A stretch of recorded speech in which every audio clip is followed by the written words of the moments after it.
अस्सलाम वालेकुम dear viewers, कैसे हैं? उम्मीद करता हूँ आप लोग बिल्कुल ठीक होंगे। आज आप लोगों के साथ मैं एक लिटरेचर के कंसेप्ट को लेके आया हूँ। बेसिकली ये बड़ा इंपॉर्टेंट है एमए इंग्लिश लिटरेचर वालों के लिए, पीपीएससी एफपीएससी जो एज ए इंग्लिश लेक्चरर का एग्ज़ाम देना चाह रहे हों उसके लिए, क्योंकि ये बेसिकली हिस्ट्री को थोड़ा टच करता है। और जो एमए इंग्लिश का एग्ज़ाम देना चाह रहे होते हैं उनके लिए तो ये बहुत इंपॉर्टेंट है, क्योंकि एक क्वेश्चन लाजमन इसके ऊपर आता है। जब ड्रामे का मेरा अपना पेपर हुआ था एमए इंग्लिश में, तो ग्रीक ड्रामा के ऊपर हमारा भी एक पेपर आया, एक मतलब क्वेश्चन आया था। तो उसी को देखते हुए मैंने आज की वीडियो को डिज़ाइन किया है। तो चलते हैं, अब वीडियो को आगे स्टार्ट करते हैं और देखते हैं कि ग्रीक ड्रामा के एलिमेंट्स क्या है और ये स्टार्ट कैसे हुआ। बेसिकली इंट्रोडक्शन के अंदर, the art of the drama developed in the ancient Greek city state of Athens in the late 16th century BC. जो ड्रामा का आर्ट है वो बेसिकली डेवलप हुआ था in the ancient Greek city जिसका नाम है एथेंस। उसमें ये कोई सिक्स सेंचुरी बीसी में, ठीक है, बिफोर क्राइस्ट। बीसी का मतलब होता है बिफोर क्राइस्ट। तो 6th सेंचुरी बीसी में तक उससे मतलब स्टार्ट हुआ ये, इसका जो स्टार्ट है। और at the start it was the religious chants, ठीक है। जब ये शुरू शुरू में स्टार्ट हुआ तो ये एक फेस्टिवल टाइप था, एक आप रिलीजियस मजहबी त्यौहार आप इसको कह सकते हैं, जैसे मैंने यहाँ पे लिखा भी हुआ है ये।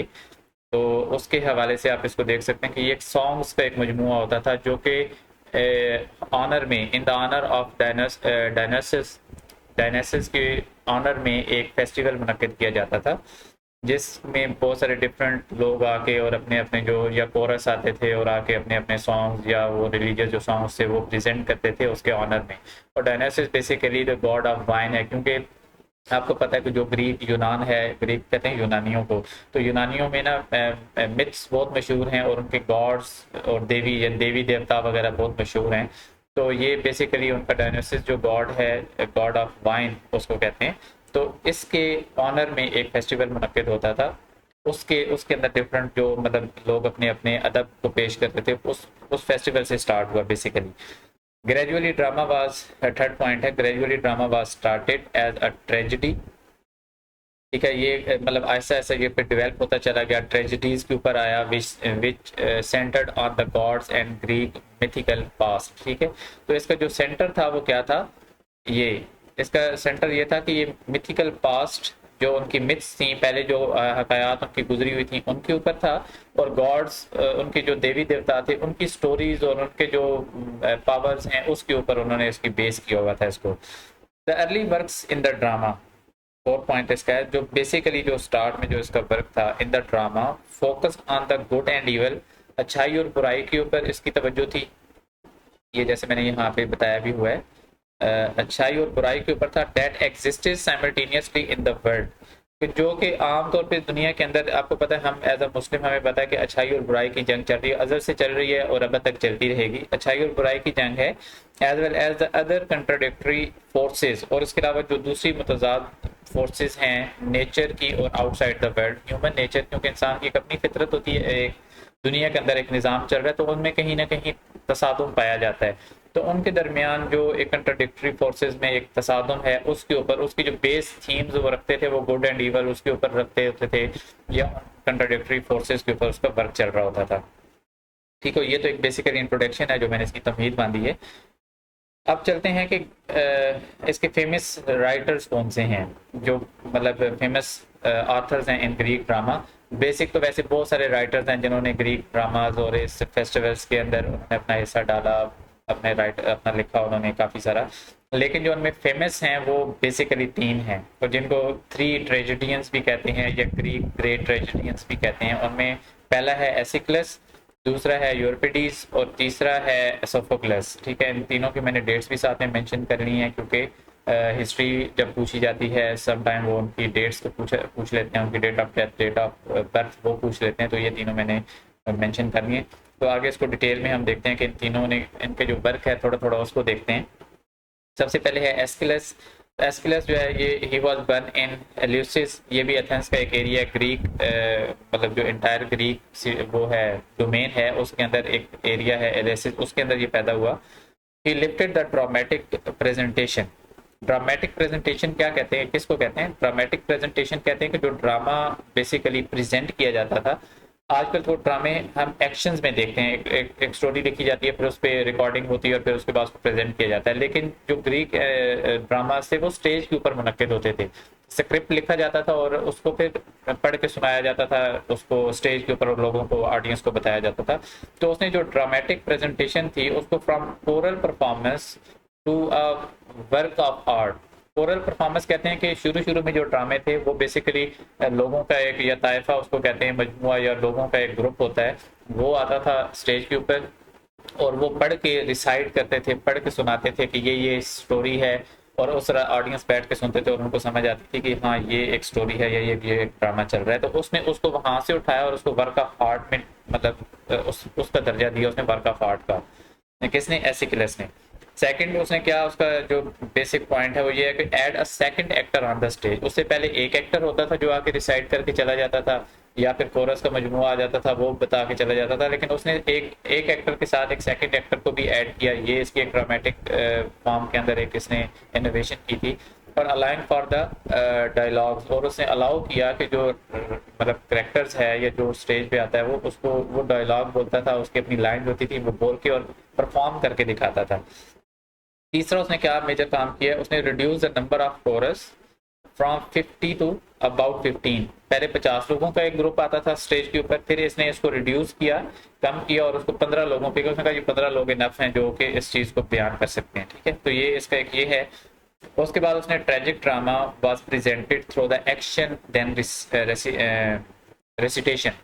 ठीक है, उसने अगला जो इसका पॉइंट है वो ये है कि इसने कहा जी कि ड्रामा पढ़ के सुनाने वाला नहीं है, उसके अंदर उसने एक्शन डाला। कैसे कि एक पहले एक एक्टर होता था, उसने क्या एक्शन करना, तो उसने एक एक्टर के साथ एक एक्टर और डाला और उनको कहा कि आप परफॉर्म करके भी दिखाएं कि आपने जो जो लिखी हुई लाइन है उसको परफॉर्म करें उसके मुताबिक, ताकि एक्शन आ जाए उसमें। उसके बाद उसकी his work language is metaphoric and figurative. Metaphoric and figurative language को कहते हैं बम्बास्टिक किस्म की लैंग्वेज थी, हाई फाई किस्म की लैंग्वेज थी। और मेटाफोरिक कहते हैं कि आप वर्ड्स या फ्रेजेस यूज करते हैं किसी चीज को मतलब उसको देखते हुए या उसके साथ मिला के कोई चीज है उसके बदले में बोलते हैं। जैसे कि वो कहते हैं कि शेर जैसा बेटा है, तो आप उसको शेर जैसे बेटा, वो ओरिजिनल शेर नहीं है, मतलब उसकी बहादुरी है उसके साथ उसको रिलेट किया जा रहा है, मेटाफोरिकली उसके मीनिंग्स को बनाया जाता है। तो इसकी लैंग्वेज ज्यादातर इसने मेटाफोरिक रखी और फिगरेटिव हाई और बम्पेस्टिक किस्म की वोकैबुलरी यूज करके इसने मतलब अपनी लैंग्वेज और अपने अपने वर्क को किया। उसके बाद he wrote about the 90 place, तकरीबन 90 प्लेस इसने लिखे, of the which 7 have survived, जिनमें से अभी तक सिर्फ 7 मौजूद हैं जो अब तक अदब में शामिल हैं। इंग्लिश लिटरेचर की हिस्ट्री में इसके 7 प्लेस मौजूद हैं। उसमें सबसे फेमस वर्क जो इसका था वो ओरेस्टिया प्रोलोगी है, और he died in 456 BC on Gela Sicily. ये एक एरिया है, ये भी ग्रीक में ही है, वहाँ पे ये मतलब फोर्थ हुआ था 456 BC में। तो पहला राइटर तो ये है। अब सेकंड राइटर के ऊपर आते हैं, Euripides. He was born in Attica, the region of Greek that has Athens as its capital. Greek के अंदर एक एरिया है एथिका, और ग्रीक रीजन का हिस्सा है जिसका जो कैपिटल है वो एथेंस है। एथेंस बड़ी मशहूर एक प्लेस है, जो ज़्यादातर सिटिंग्स, ड्रामा की सिटिंग्स जो हैं वो जो लिखते हैं और उसको एथेंस को यूज़ किया गया है, खासकर एडिपस रेक्स और एडिपस द किंग। और ये जो एक सीरीज़ है, अगला एक राइटर है सोफोक्लस, उसने जो लिखी थी उसमें उसने सेटिंग्स को यूज़ किया हुआ है। He was born, he won his first victory at the city Dionysia. ठीक है, टेनेसिया सिटी ये एक फेस्टिवल का नाम है जो कि वो त्यौहार मुनक्किद होता था उसके अंदर, इन विच ही कम्पीटेड 22 टाइम्स, जिसमें उसने 22 दफ़ा उसने मुकाबला किया या मुकाबले में हिस्सा लिया, और उसमें फर्स्ट विक्ट्री इसने सिटी डायनेसिया में इसने ली थी। हिज 19 प्लेज आर प्रेजेंट, 19 इसके अभी तक जो वर्क है वो मौजूद है जो इसने लिखा था basic. His most famous plays are Electra, बड़ा मशहूर ड्रामा है इसका। उसके बाद ट्रोजन रोमेंस, ये भी बड़ा मशहूर है। ये दो मतलब इसके फेमस मोस्ट वर्क हैं। बेसिकली तो 19 इसके वर्क्स मौजूद हैं, उनमें से फेमस के नाम मैंने यहाँ पे लिख दिए हैं। The different he differed from the Aeschylus and the Sophocles in his characterisation. अब ये अपने से पहले और अपने से बाद वालों से इसका जो डिफरेंस है वो कैसे है कि इसकी कैरेक्टराइजेशन की वजह से, कि इसने क्या इसमें रिफॉर्म्स की हैं, कैरेक्टराइजेशन के अंदर इसने रिफॉर्म्स की हैं। इस कैरेक्टराइजेशन में इसमें क्या है कि यूरोपिटीज कैरेक्टर्स ट्रेजिक फेट्स, उनकी जो ट्रेजिक फेस है करेक्टर, क्योंकि ये ज़्यादातर ट्रेजिडीज लिखते थे, तो उनकी जो ट्रेजिडीज थी या ट्रेजिक फेथ थी almost entirely from their own flawed nature, उनकी अपनी नेचर का जो फ्लॉज जो एरर थे उनकी वजह से, और अनकंट्रोल्ड पैशन, जो उनके जज्बात और उनके एहसास थे वो अनकंट्रोल थे, उनकी वजह से ज़्यादातर उनके साथ ट्रेजिक हादसा हुई हैं या ट्रेजिडीज हुई हैं। The God looks upon their suffering, और जो उनके गॉड से वो उनकी सफरिंग और उनकी सारों उनकी तकलीफ़ों के ऊपर उनको देखते थे विद अपेरेंट इंडिफरेंट, ज़ाहिरी तौर पे उसको एक अलग नज़रिए से वो देखते थे। His plays are also differed structurally from those of the other two playwrights, जो दूसरे दो प्ले राइटर्स हैं उनसे इसके स्ट्रक्चरली भी डिफरेंट थे। कैसे हैं कि Euripides plays are usually introduce by the prologue. Prologue कहते हैं कि एक ड्रामा शुरू होने से पहले एक उसका खाका बयान किया जाता है जिसके अंदर उसकी डेवलपमेंट और करेक्टर या प्लॉट, जो स्टोरी प्लॉट जो होता है वो उसकी डेवलपमेंट कैसे है, उसका आवाज़ कैसे है, उसके मुताबिक बता दिया जाता है, ठीक है। And often end with the providential appearance of the gods, और जो इसका एंड होता है वो उनकी जो ज़ाहिरी अपीयरेंस ऑफ द गॉड्स है, जो उनके ऊपर action known as a deus ex machina. ये एक लैटिन टर्म है जो यूज़ की जाती है जिसका मतलब होता है कि मतलब मीनिंग के तौर पे बताया जाता है। इसका जो एंड होता है ड्रामे का वो ड्यूस एक्स मैकिना एक टर्म के तौर पे वो बताते हैं कि गॉड जो है वो देख रहे होते हैं और उसकी नेचर के मुताबिक मतलब उसको जाहिर करके और उसको पेरेंट्स को मतलब बताते हैं। The prologue usually is a monologue, ये एक मोनोलॉग होता है। मोनोलॉग कहते हैं कि एक ही बंदा आके बोलता है, खुद कलामी करता है। मोनोलॉग कहते हैं खुद कलामी को। डैट एक्सप्लेन द सिचुएशन, वो सिचुएशन को एक्सप्लेन करता है। And the characters with which the action begins, और उसके बाद करेक्टर्स होता है, करेक्टर्स आते हैं जिनसे वो एक्शन स्टार्ट होता है, और उसके बाद इंक्लूड द गॉड्स, मतलब ये इसकी फिर आगे फिर डेथ की मतलब एक्सप्लेन है, इतना हमें डिटेल में जाने की जरूरत नहीं है। तीसरा राइटर है सोफोक्लस। सोफोक्लस 496 टू 406 बीसी में, मतलब ये इसकी date of birth, date of death है। He was born about 496 BC in Colonus, ठीक है, नियर एथेंस। क्लोन्स में पैदा हुआ, एथेंस के करीब है। इसका मतलब मैं पहले बता चुका हूँ। He is one of the classical Athens three great tragic play rights. ये जो तीन अजीम ट्रेजिक राइटर्स हैं ग्रीक के, उनमें से एक है, one of them. His first, he first won the city Dionysia in 468 BC। इसने सिटी डायनेसिया जो है उसका अवार्ड जो है वो जीता है 468 में, और डिफीटिंग एसिक्लस। एसिक्लस को इसने डिफीट किया था वहाँ पे, उसको हराया था मुकाबले में, क्योंकि यहाँ पे वो जो फेस्टिवल था उसमें मुख्तलिफ राइटर्स अपने अपने प्ले लेके आते थे, ड्रामा जो उन्हें वर्क लिखे होते वो लेके आते थे, मुकाबला होता था, प्रेजेंटेशन होती थी, ड्रामा को प्रेजेंट किया जाता था, और उसमें फिर जो जिसका ड्रामा बहुत अच्छा हो, जिसकी स्टोरी अच्छी हो, करेक्टराइजेशन अच्छी हो, मुख्तलिफ बुनियादों पे पर उसको अवार्ड दिया जाता था सिटी डायनेसिया का। तो ये जो है 468 में इसने एसिक्लस को हरा के और उसके बाद इसने जीता, और he went on to write a total of 123 tragedies for his annual festival। उसने कुछ 123 tragedies लिखी and winning perhaps as many as 24 times, और 24 दफ़ा तो वो वैसे जीता उसने इसे नाम को, सिटी ऑफ वेनेसिया का जो अवार्ड है उसको। एंड उसके अलावा never receiving less than second prize, ठीक है। उसने मतलब उसके जो ड्रामा से और ट्रेजेडी से वो इतनी बेस्ट थी कि ज़्यादा से ज़्यादा वो सेकंड नंबर पे आ जाता था, इससे नीचे कभी नहीं गया। Of the 7 of his plays then have survived, और 7 इसके भी जो प्लेज हैं इसने 123 इसने ट्रेजेडीज वो लिखी थी, उसमें से 7 मौजूद हैं अभी तक। और his most well known drama in Oedipus the king. इसका जो मोस्ट फेमस वर्क है वो एडिपस द किंग है, which was performed sometime between 430 BC और 426 BC। डिफरेंट डेट्स बताई गई हैं कि दो डेट्स के दरमियान में ये हुआ।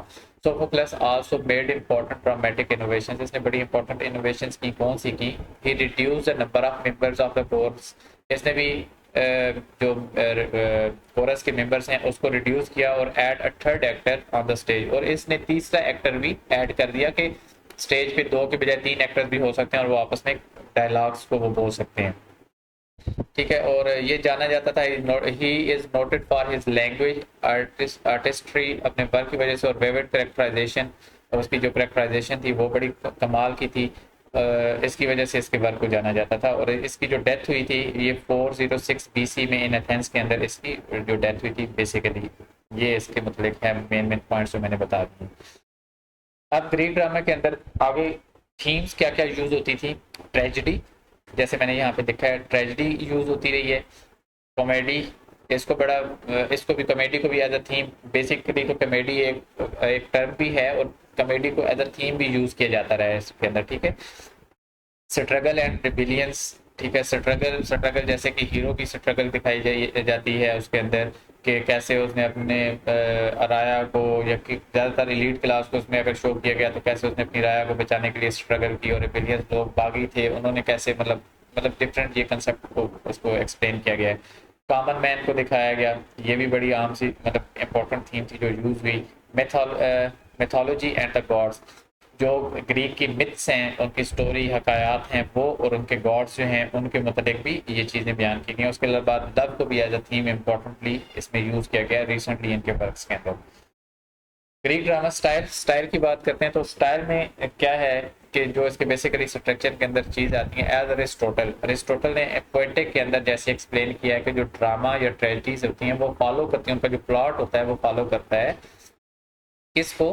अ सीक्वेंस ऑफ इवेंट्स को, ठीक है, सीक्वेंस ऑफ इवेंट्स को, कि एक एक पहले इवेंट आता है और उस इवेंट के बाद अगला इवेंट आएगा और उनका आपस के अंदर आपस में एक कनेक्शन होता है, उसको कहते हैं कि प्लॉट डेवलप हो रहा है, तो एक स्ट्रक्चर डेवलप हो रहा है, ठीक है। तो उसमें उसने कुछ टर्म्स बयान की गई हैं कि पहले क्या आता है, दूसरे नंबर पे क्या आएगा, तीसरे नंबर पे क्या आएगा। फर्स्टली हमार्शिया की बात करता है वो, कि हमार्शिया टेक प्लेस, के सबसे पहले हमार्शिया टेक प्लेस होता है। हमार्शिया क्या है? ये एक लिटरेरी टर्म है।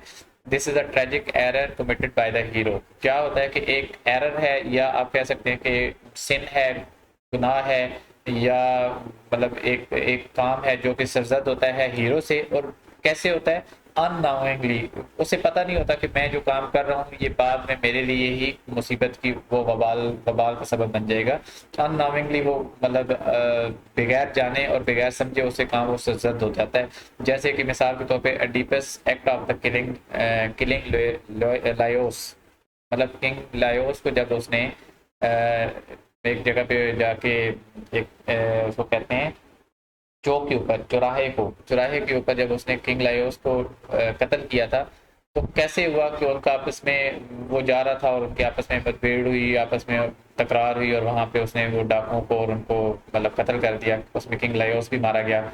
और उसके बाद वो आगे गया, अगले शहर में एथेंस में चला गया, वहां पे जाके उसने स्फिंक्स जो थी एक जादूगरनी आप कह लें वो थी, उसकी पजल का वो जवाब दिया, और उसके बाद उसके मुकाबले में उसने बदले में उन्होंने उसको किंग बनाया, जो पेस्टस उसने शादी कर ली। तो यहाँ पे क्या हुआ कि ये हमार्शिया था, ओडिपस द किंग ऑफ, या ओडिपस द रेक्स जो है ना वो मतलब वो हो गया, हमार्शिया टेक प्लेस हो गया यहाँ पे। सेकेंडली वो कहते हैं कि परपीशिया, फिर परपीशिया टेक प्लेस होता है। उसमें क्या कहते हैं कि unexpected turn off events that bring this error in the light, कि अब जो काम हमार्शिया में हो गया था, अब वो क्या होता है कि इवेंट्स जो है वो ऐसे टर्न आउट होते हैं, हालात ऐसे चेंज होते हैं कि वो कोई ऐसा सबब बनता है कि वो खुद ब खुद ही हालात के पीछे लग जाते हैं, इवेंट्स चेंज होना शुरू हो जाते हैं, और वो जो उसका गुनाह था वो रोशनी में आना शुरू होता है, और बाद में उसके सामने शो होता है कि हाँ भाई ये तुमने जो किया था ये तो बड़ा सिन था जो तुमने अननॉमिंग भी कर लिया था। तो परपीशिया एक इसको कहते हैं अननॉमिंगली। उसके बाद एनाग्नोरोसिस, ठीक है, इसको इसकी डिफरेंट प्रोनाउंसिएशंस हैं, कुछ कहते हैं एनाग्नोरासिस भी कहते हैं, कुछ एनाग्नोरोसिस भी कहते हैं। डिफरेंट प्रोनाउंसिएशन के अंदर आप इसको प्रोनाउंस कर सकते हैं। इसमें क्या होता है कि hero recognition of this error is called anagnorisis. तो इसमें क्या होता है कि हीरो जैसे जैसे वो अनएक्सपेक्टेड इवेंट्स टर्न होते चले जाते हैं और वो लाइट में आना शुरू हो जाते हैं उसका काम, तो उसको एहसास होना शुरू हो जाता है कि ये जिस तरफ जा रहा है जो मैंने काम किया था वो बेसिकली उसकी तरफ लेके जा रहे हैं, ये सिन जो मुझसे हुआ वो एक गुनाह था जो मुझसे सरजद हुआ। और लास्टली वो कहते हैं कि कैथारसिस है। कैथारसिस भी एक लिटरेरी टर्म है, the release of emotions. Catharsis कहते हैं जो जब हम ड्रामा देखते हैं और आप देख रहे होते हैं कि समटाइम अक्सर हमारी आंखों से आंसू निकल आते हैं, कि हम उसको जो करेक्टर्स परफॉर्म कर रहे होते हैं उसको हम फील कर रहे होते हैं, तो हम साथ साथ इमोशंस में हमारी आंखें जो है ना वो हो रही होती हैं, बह रही होती हैं, आंखों से आंसू बह रहे होते हैं। तो इमोशंस में ना वो मतलब हम एक पिटी एंड फियर महसूस कर रहे होते हैं। तो इस तरह ट्रेजिडीज के अंदर कैथारसिस हो रहा होता है, जो इमोशंस हमारे अंदर आते हैं वो आंसू बहने की सूरत में वो हम उसका कैथारसिस कर रहे होते हैं। तो ये भी एक टर्म है मतलब कि पहले हमार्शिया है, फिर परपीशिया है, फिर एनागोनोराइसिस है, फिर उसके बाद कैथारसिस है। ये 4 टर्म्स हैं जो कि इसके स्टाइल के अंदर यूज होती हैं। अब इसके स्ट्रक्चर की बात करते हैं तो बेसिकली ओल्ड कॉमेडी स्ट्रक्चर जो था, जो ग्रीक ड्रामास के अंदर जो कॉमेडीज का स्ट्रक्चर था, उसमें प्रोलॉग या इंट्रोडक्शन होता है। प्रोलॉग मैंने पहले बताया कि एक, आप कह सकते हैं कि सबसे पहले प्रोलॉग एक स्टार्ट होता है, एक करेक्टर आता है या कोरस आता है, वो मोनोलॉग करता है, खुद से खुद कलामी करते हैं और एक्सप्लेन करते हैं प्लॉट को, और उसके बाद उसकी डेवलपमेंट को बताते हैं। उसके बाद दूसरा उसमें पैराडॉक्स। पैराडॉक्स होता है कि कोरस इंटर होता है, थोड़ा सेंटर होके क्या करता है कि मतलब इसको ताइफा भी कहते हैं, ग्रुप ऑफ पीपल्स भी कहते हैं, ठीक है। आप इसको मतलब ये होते हैं वो आप इसको क्या कहते हैं, जैसे हम ना पंजाबी के मुहावरा मिरासी जिस तरह हम कहते हैं, तो इस तरह का कोरस का एक ग्रुप है। तो वो एंटर होता है, उसके बाद वो लोगों से फिर आगे बातचीत करते हैं उसमें। उसके बाद थर्डली क्या होता है, एगॉन और द कंटेस्ट। थर्ड जो होता है the ritualisation debate between the two main characters. मतलब कंटेस्ट होता है, कंटेस्ट में क्या होता है कि दो करेक्टर्स आते हैं, वो आपस में बात करते हैं, या फिर एक करेक्टर और कोरस आपस में बात कर रहा होता है, यानी एक मेन करेक्टर आ जाता है और कोरस का जो मेन लीडर होता है वो आपस में बात कर लेते हैं। या फिर कोरस के 2 पार्ट होते हैं, अगर 15 लोगों का ग्रुप है तो 6-7 एक तरफ, 6-7 एक तरफ, वो आपस में बात कर लेते हैं। तो ये मतलब इस ज़माने में आ गया। उसके बाद है पैराबेसिस। पैराबेसिस में क्या होता है, in which the chorus speak to the audience. Thirdly फिर वो डेवलप स्ट्रक्चर में कैसे होता है कि मतलब स्टोरी चल रही है, पहले आप एक बंदे ने आके एक्सप्लेन किया प्रोलॉग को, फिर कोरस आया, उसने उस चीज़ को स्टार्ट किया, बताया, फिर उसके बाद करेक्टर्स ने आपस में डिस्कशन की, या कोरस और करेक्टर ने आपस में डिस्कशन की।